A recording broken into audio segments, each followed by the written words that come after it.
You see here, hi guys and gals. Well, it's lunch break.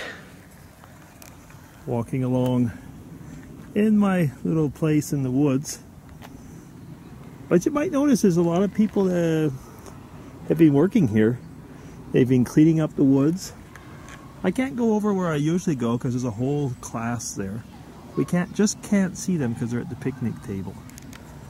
Now let's go and see. I just saw this over here. Kind of interesting.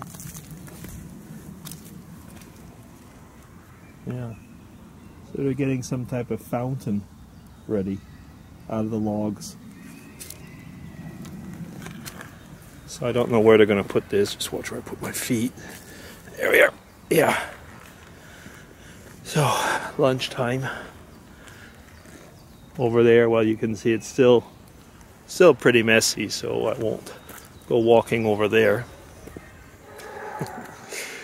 Yeah, now that the nice weather's coming out, I realize that where I was going with the cold, it's not going to be so accessible probably for a while, because now as we come towards the end of the classes, you'll have more and more classes that will go out for like a lunch picnic or something like that, which it smells of, I was going to say smells of spring, and even though we're still a ways away, it's the beginning of the end of the school year where they start making outings and so on.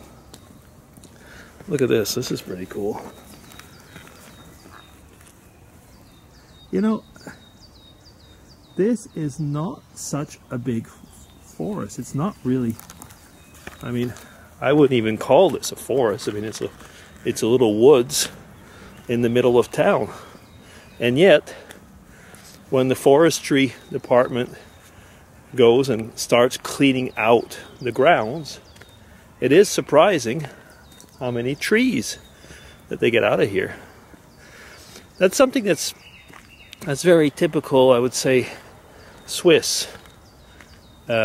We like things nice and clean and proper.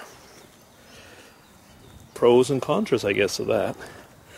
When I was in Canada this summer, I was going around with my parents, and we were driving along where the road is, where the farm was, where I was born. Now the house that I lived in as a baby has been burnt down. But everywhere over there, this is a place called Abercorn, essentially it's just grown over and it's gone back to being wild. And that is pretty impressive. I mean, you're looking at what used to be farmland and now is wild. Actually, there's some people over there having their lunch, so they're wondering what the heck am I doing. So I'm walking along, because you see this little thing over here, the guys are eating in there, and they're saying, who is that weirdo walking along with a camera? I suppose they saw me from a while back and I didn't see them. But still, I was getting on to the difference maybe in philosophy. At first, you know, first thing you think, oh well, the Swiss they really look out for their ecology and this and that. And then you got to look at it a little bit further, I think. At least I think you have to. Is that there's just no way, probably in Canada, that they could do this. Well, I'm back. Actually, I don't know how much I lost the last things I was saying, because my memory card had filled up, and the camera just turned itself off. Yeah, so I guess it just makes things quick. I was thinking if the Swiss were a bit like the, I almost say, European Asians, following the same tow line and at the same time being fiercely independent.